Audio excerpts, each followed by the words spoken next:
Hello, fellow ag nerds. This is a Future of Agriculture field report. I'm Tim Hammerich. Now, what am I doing in your podcast queue on a random Monday, you might ask? Well, it's a good question.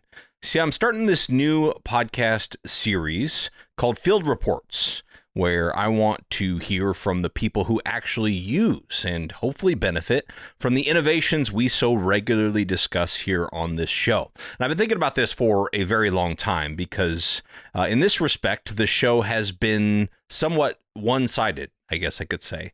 We often hear from the visionaries that are creating new ventures, new technologies, new programs, research, ideas, but we too rarely hear from those that try them, that buy them, and that have to make them work in practice and in the field. I think that perspective will not only be helpful to better understand the future of agriculture through the new ideas that are being implemented, but also will give us insights into what still remains lacking out there, either in the field, which will be kind of often the case, or maybe through the perspective of what I'll call a frontline trusted advisor, somebody who's working directly with farmers day in, day out, or maybe it's some other aspect of the ag value chain, but it's sort of innovation in implementation, innovation in action.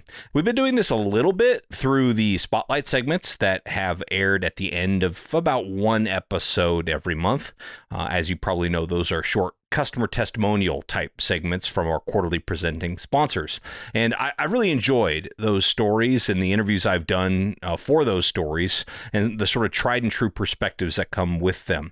So I kind of want to double down on that to an extent and have these be, instead of short little segments at the end of another episode, standalone episodes or segments that are shorter than our normal thing, a little bit different in format than our normal thing, something that regularly explores the future of agriculture from the perspective of somebody who's actually trying to implement new ideas. Sometimes this is going to be with users of the technology from our quarterly sponsor. That is the case today, and that has been the case in these segments that I just mentioned, but sometimes not. There'll just be profiles of farmers, trusted advisors, or some person in the ag value chain that's implementing new ideas to get a sense of how things are working in the field and in practice. Anyway, I think you get the idea.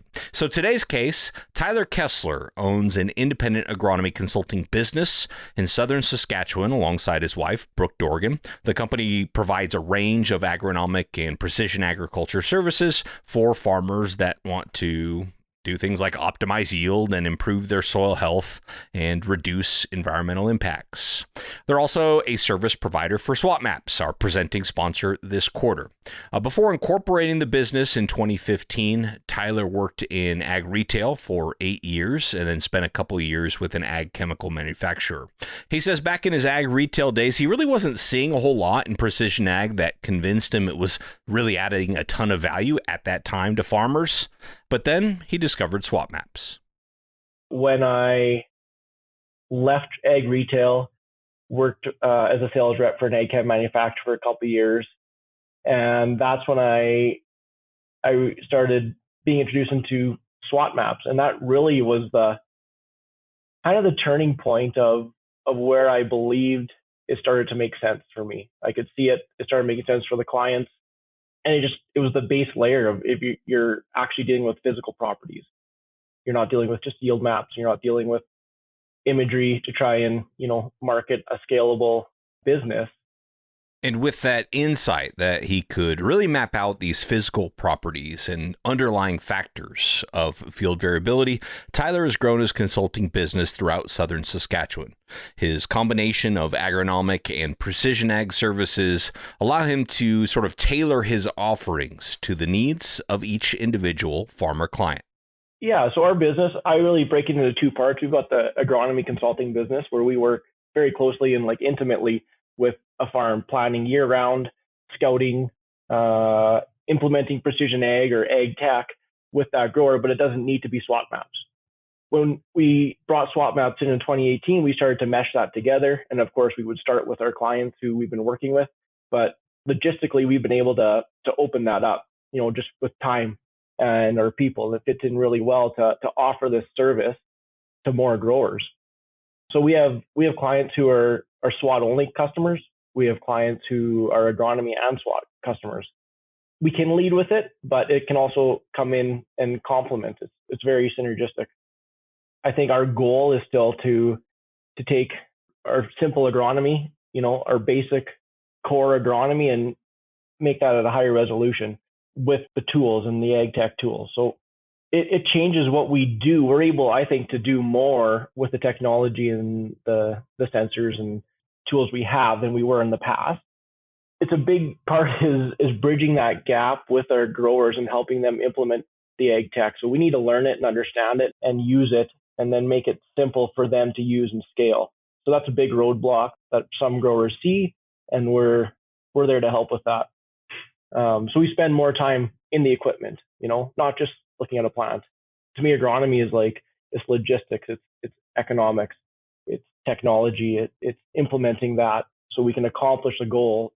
And that goal is going to look different from one farm to the next, which is why crop consultants with boots on the ground knowledge are such an important part of where farming meets technology, and frankly aren't going anywhere anytime soon, even with AI. In fact, Tyler does a lot of in-field research using these tech tools to try to adapt them to his local conditions and optimize the performance in his local area for these clients' unique goals. We're doing a lot of research and development on our own. So seeding rates, fertility responses, herbicide, all that. We're breaking new ground, and our network of consultants and the network that Croptimistic has continues to share their information and knowledge. And what we do with our growers is helping that. But we've got a great map. Now we got to match the agronomy on the best map there is. So that's our job. If you're still not 100% clear on what he's talking about with SWAT Maps and Croptimistic technology, you might want to go back and listen to episode 398 recently, where we featured Corey and Derek, the co-founders of SWAT Maps, to better understand that. In this in-field research he's talking about, Tyler said some of the most surprising results he's seeing are the productivity and profitability by dialing in seeding rates in canola. He says he's seeing some significant differences, which starts to answer one of the more fundamental questions you might get out there about precision ag, which is, do most fields on average really have that much in-field variability? It's more than I think the average person would expect. I've been doing this now since 2015, so nearly 10 years, and every field I look at it, I get excited because it's unlocking something that we don't know just looking at it from the field edge or in the field. Variability can mean different things in something that's very topographic driven. You're going to have, hills and valleys and side slopes that might be very consistent in soil type.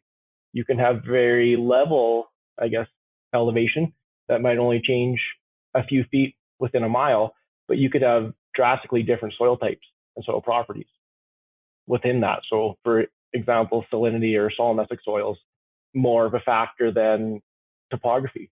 So it's really important having both of those pieces of information and then treating it differently. So field variability on different farms or within a farm can mean different things. And because of this complexity when it comes to field variability, Tyler says he appreciates how SWAT Maps take something so complex, like the physical properties that underlie the causes of the variability, and simplifies that complex information into maps that they can use. But what about his farmer customers? I wondered, what do they say when he recommends getting these SWAT Maps? When we were able to go out into the field and the grower who's been farming the land for multiple years could relate to the map and a zone map, that's when it started to click. And then we had equipment that we were able to use, and it worked seamlessly. And it kind of, that evolution was how we kind of started down the ag tech road, I would say. And since then, we've been able to add, more sensors, more components to continue to reduce that resolution. Tyler works with a lot of growers that he would consider pretty early adopters, or at least eager to try new precision ag tools. And it's part of the challenge he has in his job to stay on top of everything and give his farmers sound advice on what might work well in their operations.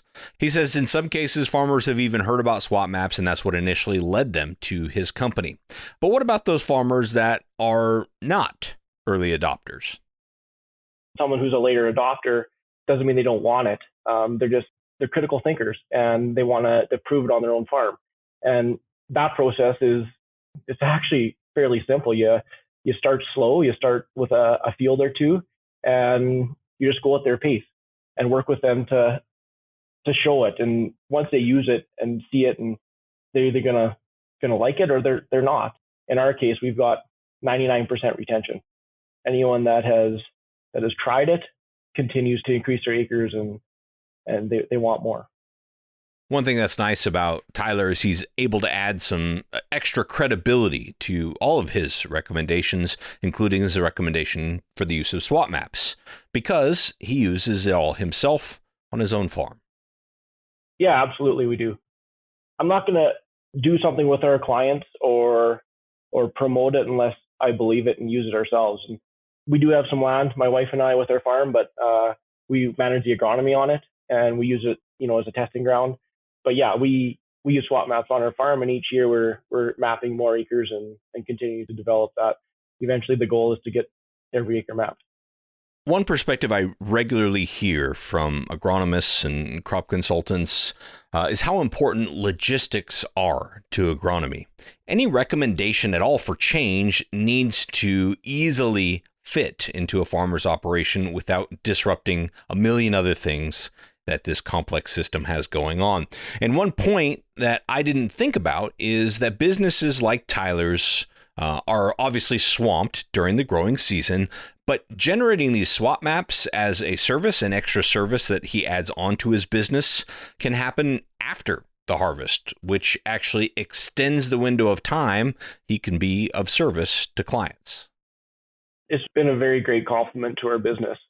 The time within our season, it fits very well with. So, when the combines exit the field, we're able to enter again and really work for another 3 months, mapping new fields, soil sampling zones, creating plans, getting the fertility plans in place for fall at a precision ag level. So that has created an additional revenue stream for that season. I mean, from fall right through winter, we have time to, not only plan with our growers on their agronomy, but we have time to plan with SWAT maps and make recommendations and build prescriptions. So it fits really well with a consulting business, and it's been a great revenue stream for us. And I should mention here that SWAT Maps isn't the only technology that Tyler uses in his business. He also uses things like satellite imagery, drones for scouting and imagery, as well as some other tools. He's excited, he says, about what the future will hold for both new technology and the ability to leverage data across several years of collecting it with clients. Yeah, it's moving so fast. There's so many players in this field. It's going to continue to build on what we have. I think, a lot of these sensors we're just starting down that road, and we're going to get, they're going to make them better.